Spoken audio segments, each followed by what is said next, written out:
La révision du Code du travail dans plusieurs pays sur le continent africain est d'actualité depuis quelques années, et pour ce numéro de la Tribune du mardi, nous allons nous arrêter sur les révisions du Code du travail en Côte d'Ivoire, mais également au Gabon, où ce Code du travail devrait bientôt être adopté, et à défaut d'avoir également le Sénégal représenté dans ce plateau de la Tribune du mardi, eh bien nous avons d'abord parmi nos invités en ce qui concerne la Côte d'Ivoire, Monsieur Jérémy Wondje, qui est secrétaire général du syndicat national des travailleurs des entreprises pétrolières de Côte d'Ivoire. Bonsoir. Bonsoir. Un syndicat fort, on le rappelle, de 1500 membres environ. Et nous avons également un représentant de l'ONEP, le syndicat des employés du pétrole au Gabon. Serge Koumba est secrétaire national chargé de l'éducation dans ce syndicat, qui est aussi, par son poids et bien sûr sa représentativité, considéré comme l'un des plus influents du Gabon. Merci donc d'avoir répondu à notre invitation. Merci. Bonsoir. Alors, nous allons poursuivre, mais avant d'en venir au débat, eh bien, nous allons d'abord écouter un extrait de l'intervention de la ministre du Travail du Gabon, Madeleine Baire, sur la chaîne de télévision nationale, alors qu'elle s'expliquait bien sûr sur ce nouveau Code du travail qui devrait bientôt être adopté par l'Assemblée nationale. Nous avons, au niveau du département du ministère du Travail, nous avons eu pour objectif de maintenir les emplois, d'éviter le maximum de licenciements, ce qui concerne le secteur privé. Et dans ce cadre-là, nous avons pris un arrêté qui fixe un taux de l'allocation de chômage technique. Ce taux est de l'ordre de 50% à 70%. Il est appliqué sur les rémunérations brutes hors indemnité et primes. La question de savoir quelle est l'assiette de ce taux, il s'agit bien évidemment de l'assiette imposable qui est applicable, à l'exception des primes dont le maintien dans le versement est lié à l'exécution. Je vous donnerai pour exemple les indemnités qui peuvent être exclues de cette allocation sont par exemple les indemnités de transport, puisqu'il n'y a pas de déplacement, les indemnités de primes de chantier si les chantiers sont fermés, les indemnités de salissure, les indemnités de représentation, puisqu'il n'y a plus cette activité.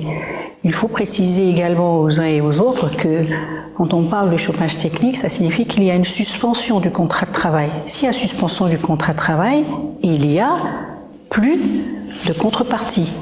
Exceptionnellement, pour ce cas de suspension, le gouvernement a prévu le versement d'une allocation de chômage technique. Ceci pour répondre à la préoccupation du chef de l'État de maintenir le pouvoir d'achat des employés.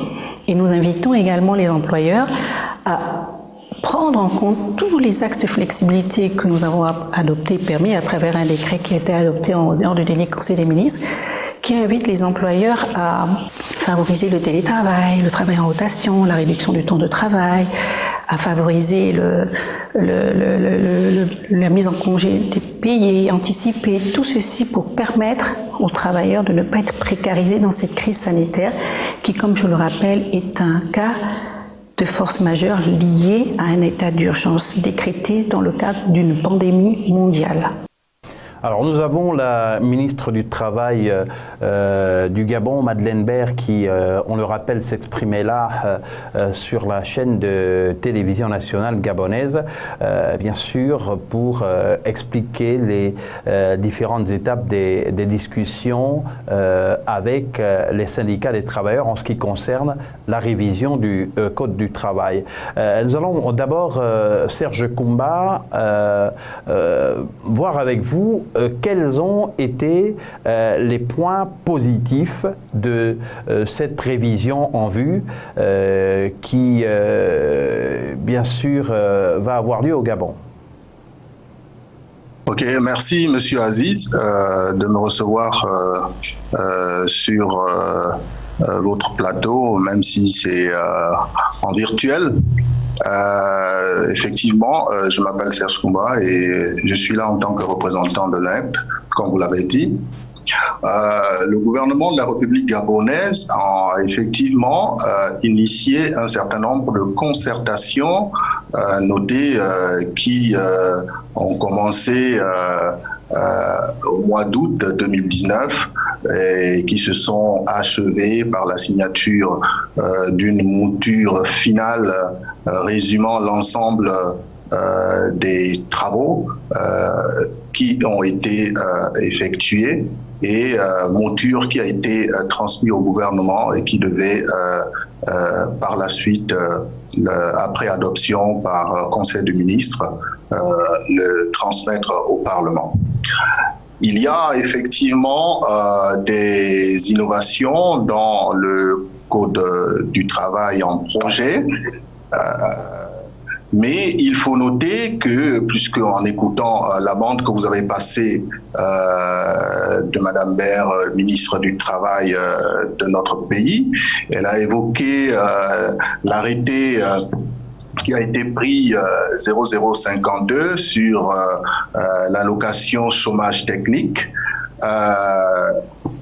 pour un taux de entre 50 et 70% du salaire de base brut, mais que ces taux-là, de 50 à 70% du salaire de base brut, ne concernaient pas, quand on lit l'arrêté, les travailleurs qui perçoivent un revenu entre 80 et 150 000 francs CFA.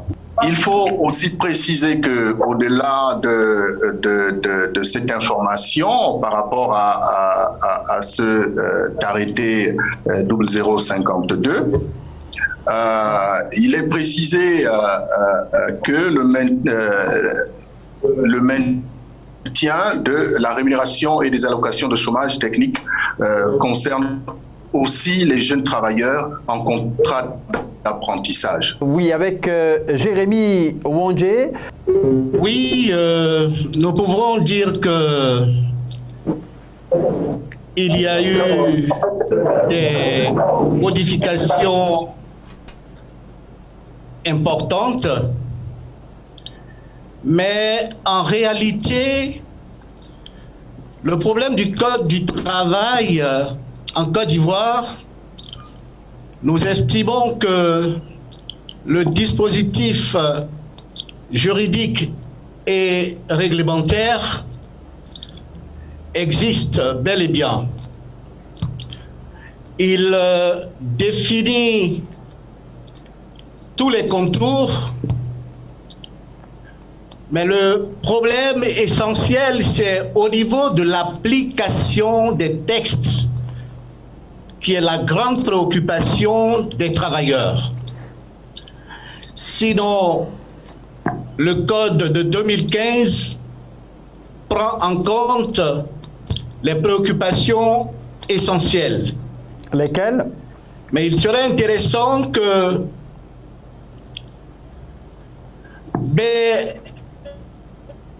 lorsque vous prenez, par exemple, qui est une préoccupation, le travail temporaire est bien organisé, bien encadré par des textes de loi, des décrets d'application, mais malheureusement, les textes ne sont pas appliqués correctement par bon nombre d'employeurs. C'est le sempiternel problème. Jérémy Wandje, c'est le sempiternel problème. Vous évoquiez là la difficulté qu'il y a à faire appliquer les textes qui encadrent bien sûr ces différentes activités. Alors, on note qu'il y a quand même dans la plupart des pays francophones, eh bien, ces textes, ces codes du travail qui ont été hérités ou bien calqués sur le modèle de l'ancienne puissance coloniale. Est-ce que les améliorations qui ont été visées pourraient changer quelque chose dans le quotidien des travailleurs? Oui, comme je l'indiquais, lorsque vous parcourez le code du travail en Côte d'Ivoire, vous allez vous rendre compte que les préoccupations des travailleurs sont prises en compte. Toutes les préoccupations sont prises en compte. Je pense que le cadre général est bien défini. Maintenant, il faut aller à des conventions collectives sectorielles pour prendre en compte toutes les spécificités. Parce que le Code du travail lui-même ne peut pas définir et gérer toutes les relations entre employeurs et travailleurs d'un secteur d'activité donné. C'est pour cela que nous voudrions demander à nos États d'aller aussi vers des conventions collectives sectorielles. Et en Côte d'Ivoire, je pense que nos autorités semblent avoir bien compris la préoccupation et nous avons été invités à des négociations qui, malheureusement, par rapport à la Covid-19, ne nous ont pas permis d'avancer. Mais il faut repartir, il faut relancer les négociations pour qu'on aboutisse à des conventions collectives sectorielles qui viendront compléter, je dirais, les insuffisances, s'il y en a, ou si ces préoccupations ne sont pas suffisamment définies dans le Code du travail. Alors au départ, Serge Koumba, il y avait eu, en ce qui concerne les discussions autour de la révision de ce Code du travail, des incompréhensions entre les travailleurs représentés par les syndicats et le gouvernement. Ces incompréhensions portaient sur quel point précisément ? Oh, ok. Les points de divergence qui ont été enregistrés lors des travaux de concertation au sujet du projet de Code du travail portaient principalement sur des dispositions que le gouvernement avait introduites dans la mouture qui nous a été présentée pour étude et qui fragilisaient les acquis sociaux des travailleurs. C'est le cas, par exemple, dans la mouture, avant que la numérotation ne soit changée, de l'article 14 du projet de révision qui prévoyait que les contrats en cours pouvaient être modifiés à l'initiative de l'employeur. Et il y a aussi l'article 95 qui avait posé problème, qui concernait la restructuration de l'entreprise et le sort des contrats.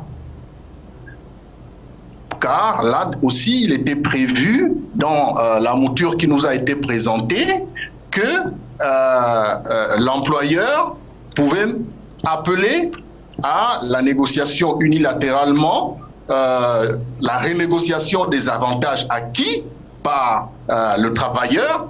Et dans le cas où le travailleur n'acceptait pas, n'était pas d'accord, eh bien, l'employeur pouvait le licencier. Et donc, principalement, ce qui a amené les représentants des travailleurs à claqué la porte à un moment donné, c'était principalement ces dispositions-là qui attaquaient, qui fragilisaient et qui mettaient en danger les acquis sociaux des travailleurs. Mais il faut préciser que ces articles-là, ces dispositions-là existaient déjà dans l'ancien Code du travail, mais ont été repris dans le projet en introduisant des dispositions qui fragilisent. Et donc, les travailleurs avaient rappelé qu'il n'était pas question pour nous d'accepter la nouvelle écriture, et nous pensions qu'il fallait qu'on garde pour ces articles-là qui garantissaient la protection des acquis sociaux, qu'on les gardât comme ils existaient déjà dans l'ancien Code du travail, c'est-à-dire l'article 13 de l'ancien Code du travail et l'article 78. Jérémy Wondje, les explications de Serge Koumba indiquent bien que, de façon générale, les projecteurs sont mis sur le Code du travail seulement lorsqu'il y a un conflit qui touche un travailleur. Il y a une responsabilité de vulgarisation de ces codes qui sont souvent mal connus par les syndiqués. Oui, c'est une question essentielle. Les travailleurs doivent être formés par nous, les syndicalistes. Et puis, les travailleurs doivent aussi comprendre que le Code du travail est à la disposition de tout travailleur. Et donc, avant même d'aller vers l'encadrement syndical, tous les travailleurs doivent faire l'effort de maîtriser ou de connaître le minimum. Le minimum. Parce que, en l'absence de syndicats dans certaines entreprises, malheureusement, les travailleurs sont dans une situation indélicate, inconfortable, parce qu'ils n'ont plus de repères. Donc, il y a aussi la question de la formation. C'est essentiel, la question de la formation. Nous sommes d'accord qu'il faut former les travailleurs. Et les travailleurs doivent accepter aussi d'aller vers la connaissance. Il y a des interprétations de part et d'autre, et là, c'est source de conflits, alors qu'il faut éviter ces conflits juste en se donnant le temps de maîtriser le contenu du Code du travail. Donc c'est pour nous une question essentielle, la formation. Serge Koumba, vous êtes secrétaire national chargé à l'éducation. Tantôt, ces interprétations qui parfois suscitent de gros problèmes, ce sont des interprétations qui naissent de l'ignorance de certaines dispositions. Vous avez raison, mais comme le camarade le disait tout à l'heure, tout travailleur, quand on a signé son contrat de travail, devrait, avant d'être syndiqué, avant d'être syndicaliste, on dit nul n'est censé ignorer la loi. Et si on est travailleur, la première loi en ce qui concerne le domaine du travail, c'est le Code du travail. Et donc logiquement, le travailleur devrait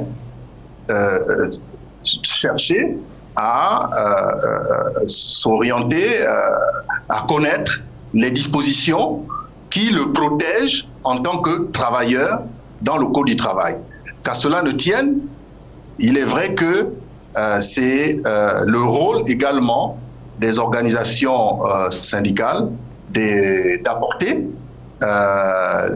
l'éclairage, d'apporter des explications en ce qui concerne les dispositions du Code du travail à nos adhérents. Et c'est ce que nous faisons, Monsieur Aziz. C'est ce que nous faisons. Nous organisons des séminaires, nous organisons des séminaires de formation, bien entendu, où nous faisons intervenir des experts dans des sujets comme la santé, la sécurité, comme le salaire, les impôts, les cotisations sociales. C'est pour permettre à nos adhérents, à nos camarades, d'également être au courant et de ce que dit la loi par rapport à ces domaines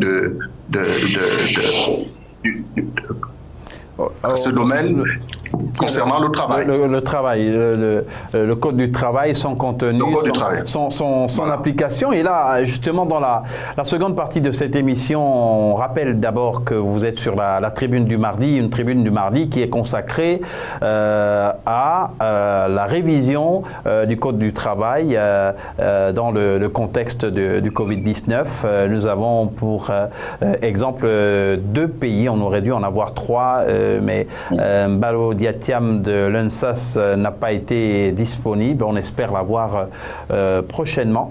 L'UNSAS du Sénégal, hein, bien entendu. Nous avons donc 2 intervenants. Serge Koumba, qui est secrétaire national à l'éducation de l'ONEP, l'Organisation nationale des employés du pétrole au Gabon, et Jérémy Wondje, qui est, lui, secrétaire général du syndicat national des travailleurs du secteur pétrolier des entreprises pétrolières de Côte d'Ivoire. Donc, dans le secteur pétrolier, il y a de nombreux emplois qui sont temporaires et des emplois, bien sûr, qui sont davantage précarisés par cette crise sanitaire. Comment appliquer le Code du travail dans ce contexte de Covid-19? Beaucoup ont considéré que la situation a été rendue, en tout cas, facile. Les décisions sont facilitées pour les employeurs qui, en raison des restrictions qui sont imposées, en tout cas, n'ont pas de mal à appliquer, parfois en leur faveur, le Code du travail, certaines dispositions du moins. Jérémy Wondje. Merci. La crise sanitaire, c'est une réalité et aucun pays n'est épargné.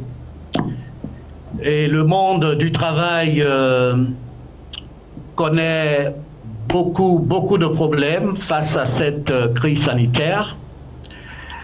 Mais il faut simplement indiquer que nous devrions pouvoir mettre en avant le dialogue social. Même lorsqu'il y a des préoccupations, nous devrions, dans un dialogue social intelligent, pouvoir apporter des éléments de réponse à nos préoccupations. Oui, la Covid, elle est là, certes. Malheureusement, certains employeurs pensent que c'est une belle occasion de procéder à les licenciements que nous trouvons souvent de licenciements fallacieux, parce que lorsqu'il y a des difficultés dans une entreprise, ici en Côte d'Ivoire, on peut, dans les états financiers de l'entreprise, tout de suite connaître les difficultés que traverse l'entreprise. Mais deux fois, il y a des entreprises, des chefs d'entreprise qui refusent alors que la loi fait obligation de mettre à la disposition des travailleurs les états financiers qui peuvent leur permettre de comprendre effectivement qu'il y a des problèmes dans l'entreprise. Et les travailleurs aussi doivent apporter leur contribution en termes de propositions pour relancer l'activité. Mais force est de constater que cette crise sanitaire, malheureusement, est très mal gérée par certains employeurs qui profitent pour faire des licenciements, soit des chômages techniques à répétition. Le chômage technique est bien encadré par la loi et là aussi, on assiste à des chômages techniques qui ne respectent pas les procédures légales. Donc, la crise, elle est certes réelle, mais nous devrions travailler dans un partenariat intelligent et que le dialogue social dans toutes les situations, dans toutes les cas de figure, doivent, de notre point de vue, être l'élément qui doit nous permettre, n'est-ce pas, d'apporter des éléments de réponse à toutes nos préoccupations. Mais Serge Koumba, on est dans le contexte de la crise sanitaire du Covid-19. Il y a par exemple des restrictions qui sont imposées en ce qui concerne la présence sur certains sites de personnel, d'un nombre de personnes limité. Mais justement, ce type de dispositions sanitaires sont forcément vu comme une aubaine par certains employeurs qui ne gardent sur certains sites, à juste raison, que les personnels essentiels. Effectivement, vous avez raison. Et ce que nous pensons même, nous avons l'impression que c'est même les employeurs qui préparent qui seraient les dispositions à appliquer, voilà, et qui les transmettent au gouvernement, qui vient les appliquer, qui les transforme en arrêtés et autres. Parce que lorsque le gouvernement, dans notre cas, a pris l'ensemble des arrêtés que nous voyons là, que ce soit sur la dérogation au temps du travail, sur l'allocation chômage technique et autres, mais les partenaires sociaux que sont les syndicats n'ont pas été consultés, M. Aziz. Ça a été imposé aux partenaires sociaux. Ça a été imposé et c'est le problème que nous avons, M. Aziz. Et si on y prend garde, ces dispositions-là, quand vous lisez la fin de ces arrêtés, on vous dit que ça va durer le temps de l'état d'urgence. Mais vu qu'on ne sait pas combien de temps va durer l'état d'urgence, eh bien c'est du pain béni pour les employeurs. Et l'autre risque, c'est lequel? C'est que plus qu'on les aura déjà pratiqué ces règles-là, le risque, c'est que ces règles-là soient finalement confirmées comme étant les lois qui vont réglementer les relations de travail et de rémunération en milieu professionnel. Donc, voilà le problème que nous avons et voilà la difficulté que nous rencontrons à faire des propositions, vu que lorsque ces décisions-là soient prises, les gouvernements ou le gouvernement ne vient pas vers les syndicats. Mais là, justement, est-ce qu'il n'y a pas une sorte de négligence de la part des syndicats? Jérémy Wondje, Serge Koumba a parlé tout à l'heure d'un soupçon de connivence entre certaines entreprises et les gouvernants. C'est en tout cas un schéma qui a souvent été vu, mais ça pose aussi le problème de la crédibilité des syndicats.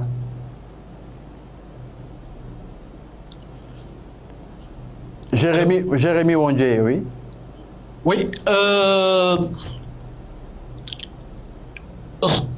De mon point de vue, tout à l'heure, je parlais de formation. Mais pour répondre à cette préoccupation, la formation pour nous les syndicalistes doit être aussi bien horizontale que verticale. Parce qu'il y a certains de nos patrons qui n'ont aucune connaissance du contenu du Code du travail. Et souvent, on pense que nous sommes entreprise, nous avons des juristes au sein de l'entreprise, mais avant d'être juriste ou d'être patron d'une entreprise, vous êtes travailleur. Donc les travailleurs, les travailleurs, quand on parle de travailleurs, c'est généralement les employés, mais les patrons aussi doivent faire l'effort de connaître le contenu du Code du travail.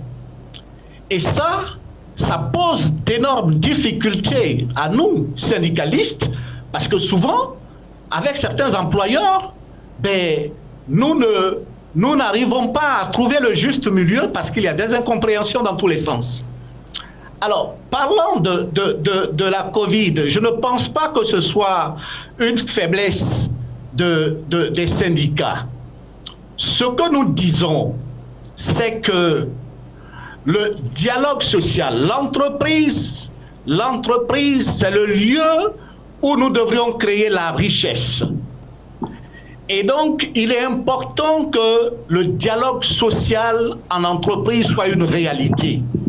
Parce que tant que certains employeurs refusent de s'inscrire dans le dialogue social, il va être extrêmement difficile d'avoir des relations harmonieuses entre partenaires sociaux.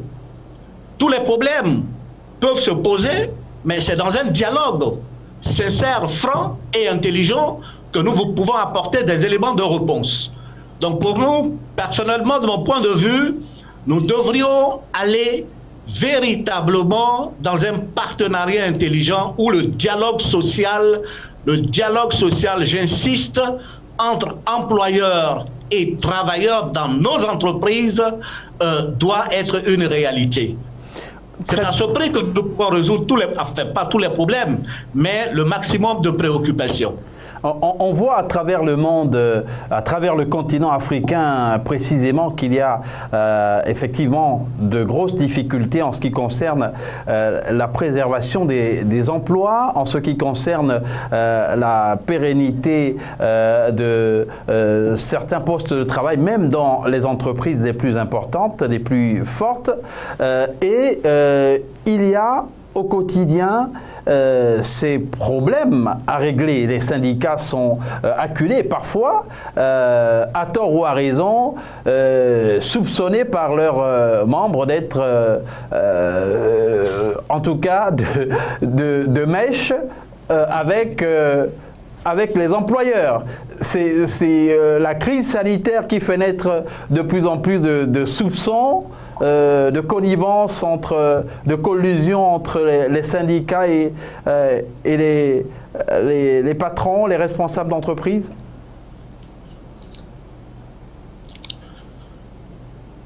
Pour moi, tout est une question de professionnalisme. Hein.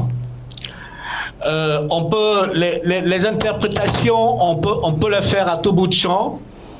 Mais il est essentiel que chaque travailleur dans son domaine d'activité reste dans une dynamique de professionnalisme. Quand on est professionnel, je pense que ça règle énormément de problèmes. Être professionnel, être transparent dans sa démarche et surtout, dans tout ce qu'on fait, il faut qu'il y ait de l'éthique. Parce qu'il y a certaines valeurs. Si vous ne faites pas transparaître ces valeurs-là, il est normal que vos membres, que les travailleurs doutent de votre bonne foi. Donc pour nous, il faut être transparent avec ses membres. Il faut que dans la formation, qu'on montre qu'il y a des valeurs que nous devrions partager, notamment l'éthique. Et quand ces travailleurs bien formés ont compris votre démarche, je pense que il y a de fortes chances qu'on ne vous taxe pas de syndicaliste, j'allais dire, à la solde d'un employeur. Hein, donc ça aussi, c'est une question essentielle. Malheureusement, comme on le dit, hein, il y a toujours certains syndicalistes, n'est-ce pas, qui prennent le raccourci, malheureusement, mais c'est une mission noble et certaines valeurs doivent être partagées de mon point de vue. Serge Koumba, oui. Dans ce contexte, oui, réagissez. Vous souhaitez réagir par effectivement, pour compléter, moi je pense qu'il faut aller à l'essence même du syndicat. Pourquoi on est syndicat? On est syndicat parce qu'on a pour mission de défendre les intérêts des travailleurs. Il n'y a que ça. Maintenant, défendre les intérêts des travailleurs, c'est aussi être sur le terrain. Et les travailleurs qui vous voient sur le terrain, les travailleurs qui vous voient dans les entreprises, les travailleurs qui vous voient s'occuper de leur situation quand ils ont des problèmes, ils vont faire la différence entre ceux qui font du syndicalisme pour du syndicalisme comme étant un fonds de commerce et ceux qui font du véritable syndicalisme, c'est-à-dire défendre les intérêts des travailleurs. Donc la balle est dans notre camp, nous en tant que syndicats. Si les travailleurs doivent nous considérer comme étant des syndicats sérieux, c'est au bout des résultats qu'ils verront également de l'intervention sur les dossiers qui sont les leurs et des résultats qu'ils voient qu'ils vont nous prendre au sérieux. Et c'est le combat que nous, l'ONEP, nous avons. Et c'est pour ça que quand nous, l'ONEP, les choses ne vont pas dans le sens de défendre les intérêts des travailleurs, nous disons non et parfois nous utilisons la méthode forte. La méthode forte, bien entendu, la grève, hein, qui est... Voilà, bien entendu. Voilà, la grève. Alors, vous avez évoqué tantôt, justement, ces problèmes des emplois précaires, on l'a dit, dans ce contexte de Covid-19, avec des dizaines d'employés, sinon des centaines, qui sont en chômage technique, surtout dans votre secteur d'activité. Alors, vous, en tant que syndicat, on imagine combien vous êtes sollicité à la fois pour expliquer que c'est légal et à la fois pour essayer d'obtenir des employeurs des conditions plus souples, notamment en ce qui concerne l'assistance à ces salariés.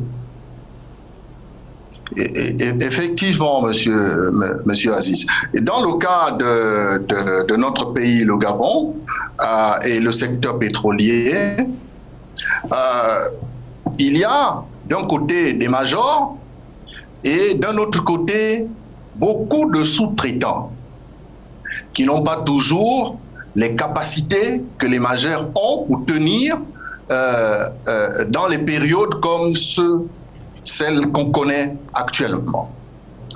Ce qui fait que les majors ont anticipé en prenant des assurances, en passant des grosses provisions à long terme pour freiner le choc de la chute des cours du baril, de la diminution des volumes par rapport à la demande internationale, mais également de l'effet des mesures de restriction qui ont été prises par le gouvernement, si cela pouvait durer.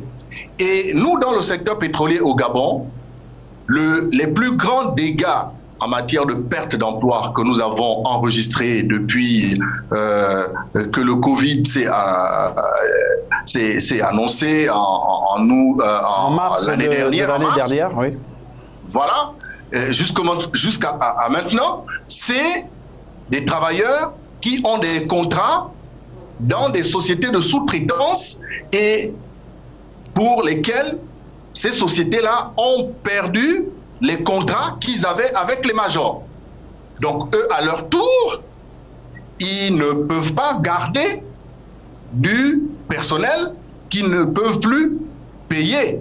Et comment l'expliquer à vos syndiqués, justement, sans que ça ne donne place à des soupçons de collusion? Bon, comme je disais tout à l'heure, hein, vous avez des travailleurs qui sont dans les sociétés de sous-traitance, mais qui sont adhérents chez nous.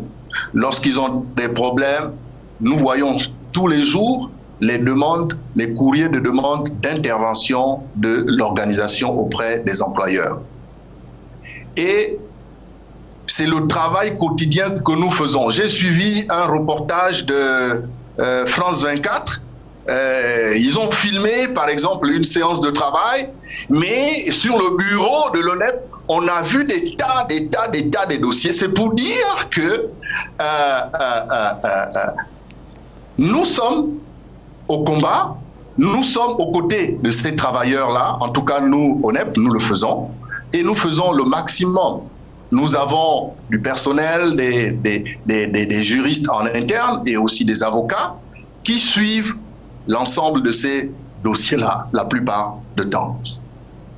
Nous adressons des courriers à ces entreprises-là pour demander des séances de travail pour comprendre la situation qui est la leur en cette période-là de coronavirus et de leur faire des propositions. Nous avons mis, nous, organisations syndicales majoritaires dans le secteur pétrolier, nous avons cultivé le réflexe de, au-delà du Code du travail, au-delà de ce que prévoit le Code du travail, on a pris l'habitude avec les directions des entreprises, de mettre en place des accords, soit d'établissement, soit d'entreprise, qui prévoient des conditions de séparation. Lorsque je vois maintenant dans le Code du travail qu'ils nous ont proposé, une disposition comme celle de la rupture amiable, mais nous, on l'a pratiqué déjà. Dans nos accords d'établissement, ça existait. Ce qui faisait que, au lieu que nos adhérents, lorsqu'il y avait soit des restaurations, soit des difficultés qui s'opposaient à nos adhérents au plan collectif, soit au plan individuel, mais nous négocions des packages qui tiennent compte, au départ, non seulement de ce que prévoit la loi, donc les droits légaux, mais aussi les accompagnements. Mais les accompagnements, la loi ne le prévoyait pas. C'est les accords que nous avons signés de par la négociation avec les entreprises qui permettent à nos adhérents, lorsqu'ils partent, de partir avec des enveloppes qui leur permettent de vivre décemment et de se relancer. Jérémy Wondje, dans le secteur pétrolier en Côte d'Ivoire, vous êtes en proie également, on l'imagine, à ces pressions, conséquences de cette crise sanitaire du Covid-19. Comment arrivez-vous à les gérer en tant que syndicat ? Merci. Il faut déjà dire que nous avons d'énormes difficultés parce que les travailleurs en contrat temporaire sont des travailleurs extrêmement exposés. C'est une couche de travailleurs vulnérables. Et donc vous comprendrez que quand il y a des difficultés, les premières personnes à licencier, malheureusement, ce sont ces travailleurs qui sont sous contrat temporaire. Alors, je pense que l'État de Côte d'Ivoire a, dans son code du travail, a bien balisé ce chapitre. Malheureusement, encore une fois, je le dis, que ces textes-là sont très mal appliqués. Comment comprendre que deux travailleurs qui occupent le même espace de travail, un travailleur qui a un contrat temporaire, l'autre, il a un contrat à durée indéterminée, ils font le même travail, dans le même espace, les mêmes horaires, mais à un, il est dans un contrat de sous-traitance. Mais la sous-traitance, c'est une forme de précarisation de l'emploi.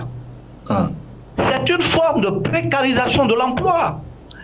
Et nous avons des milliers de travailleurs, je dis bien des milliers de travailleurs qui sont dans cette situation. Et malheureusement, de jour en jour, c'est des conflits entre les employeurs et les syndicats.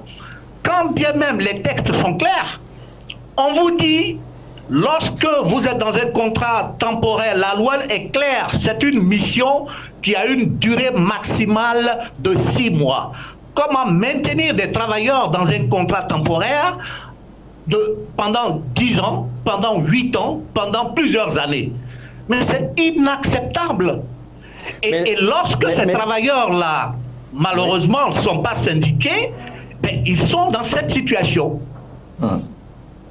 Quand ces travailleurs ont la chance d'être dans un syndicat, ben, ils sont menacés par des employeurs, je le dis, et ça, l'État doit protéger tous les travailleurs, ne serait-ce que ça, pour que le problème de la précarisation de l'emploi, nous puissions apporter des solutions. Mais il y a des...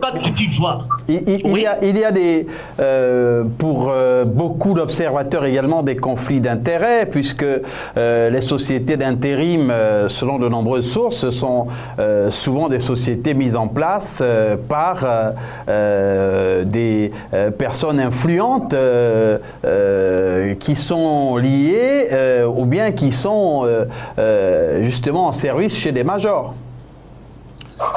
Vous savez, je vais lâcher un mot qui va être très fort, mais ça c'est de la corruption sous une autre forme. On ne peut pas utiliser des travailleurs comme de la marchandise. Ça, il faut que nous ayons le courage de le dénoncer. On doit avoir un contrat de travail à bonne et due forme. Et l'OIT, l'Organisation internationale du travail, demande à chaque État de faire l'effort pour s'inscrire dans ce qu'on appelle le travail décent. Mais si vous maintenez ces milliers de jeunes dans cette forme de contrat, qu'est-ce qu'on apporte? Ces travailleurs qui apportent la même valeur ajoutée que des travailleurs en contrat à durée indéterminée, pour nombreux, ils n'ont pas de sécurité sociale. Tout à l'heure, le camarade le disait. Et quand ils sont licenciés, c'est des familles. C'est des familles qui sont en difficulté. Donc pour nous, c'est une question essentielle. Et ça fait que très souvent, on se retrouve à l'inspection du travail, on se retrouve au tribunal du travail pour ne régler des problèmes qui, à mon avis, n'a même pas sa raison d'être. C'est des problèmes qui sont connus. Nos États doivent prendre. Alors, Jérémy Wondje, on l'a perdu quelques secondes en raison de la qualité de la liaison téléphonique. Serge Koumba. Les jeunes travailleurs, jeunes travailleurs qui en souffrent.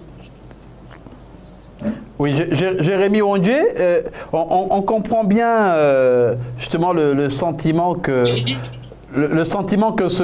cela suscite, mais la réalité aussi, c'est que les codes du travail de par le monde semblent malheureusement toujours à l'avantage des entreprises. On ne sait pas très bien pour quelles raisons. C'est ce qui est observé avec les grandes entreprises à travers le monde qui délocalisent pour avoir de la main-d'œuvre bon marché en Asie, par exemple. Juste une parenthèse. Serge Koumba. Oui, merci, Monsieur Aziz. Mais tout est aussi question de rapport de force. Hein. Je discutais avec un collègue. La tendance actuelle, c'est que les majors se départissent d'une catégorie de travailleurs au profit des sous-traitants.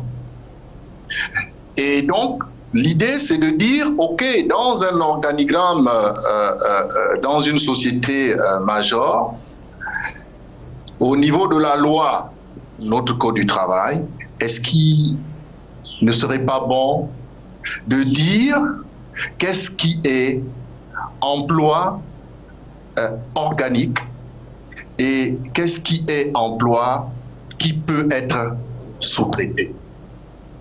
C'est à ce moment-là que si dans notre Code du travail, il est clairement précisé que tel type d'emploi, c'est des emplois qui doivent obligatoirement être organiques, donc directement liés au major, et que les petites prestations pour également faire vivre l'économie et les PME qui sont dans le pays. Donc, ces petites prestations-là peuvent être sous-traitées, gardiennage, restauration, entretien, voilà. Donc, ça peut être sous-traité aux autres petites PME. Si vous observez ce qui est en train de se passer au jour d'aujourd'hui avec les mesures dues au Covid, le focus est fait sur la survie des entreprises et non sur la survie des travailleurs. Et même quand vous regardez ce que le gouvernement fait, quand vous écoutez les discours, on vous dira qu'on veut avoir un code du travail attractif pour attirer les investisseurs. Et donc, il faut mettre une dose de flexibilité, mais c'est là qu'on a besoin que le gouvernement associe les partenaires que sont les syndicats pour que cela puisse faire des propositions OK, nous voulons de la flexibilité, mais pas une flexibilité qui vient mettre à mal, qui vient esclavagiser le travailleur. C'est cela ce que nous souhaitons. C'est pourquoi nous nous battons. Et c'est pourquoi nous ne pouvons pas rester insensibles et ne pas réagir sur tous les sujets d'actualité en matière qui touchent le monde du travail. Serge Koumba, merci. Jérémy Wondje, ce sera le mot de la fin. Il va falloir en tout cas davantage d'efforts en ce qui concerne les syndicats, mais également de la vigilance. Merci. Des efforts de la vigilance, mais nous devrions avant tout comprendre que nous sommes des partenaires sociaux. Et en tant que partenaires sociaux, dans la recherche de la création de la richesse, nous devrions faire du dialogue social une réalité. C'est lorsqu'on s'entend sur un minimum, je pense qu'on évitera des positions tranchées. Ensemble, c'est d'apporter des éléments de réponse à des préoccupations au monde du travail, pour l'amélioration des conditions de vie et de travail. Parce que, n'oublions pas, de plus en plus, nous parlons de la RSE, de la responsabilité sociétale des entreprises. Mais cette notion nous interpelle tous. Donc le focus ne doit pas être juste comment gagner de l'argent ou faire gagner de l'argent à ces entreprises. Mais pour gagner de l'argent, il faut regarder le capital humain. Le capital humain, c'est extrêmement important. S'il n'est pas au cœur... Jérémy Wondje, merci. Et pour conclure, on dira, comme l'indiquait Jean-Marie Albertini, il n'y a de richesse que d'hommes. C'est ici que prend fin ce numéro de la Tribune du mardi, émission qui a été donc tenue avec comme invité Jérémy Wondje, secrétaire général du syndicat national des travailleurs des entreprises du pétrole en Côte d'Ivoire. Vous êtes aussi membre du comité exécutif de l'Union générale des travailleurs de Côte d'Ivoire. Merci.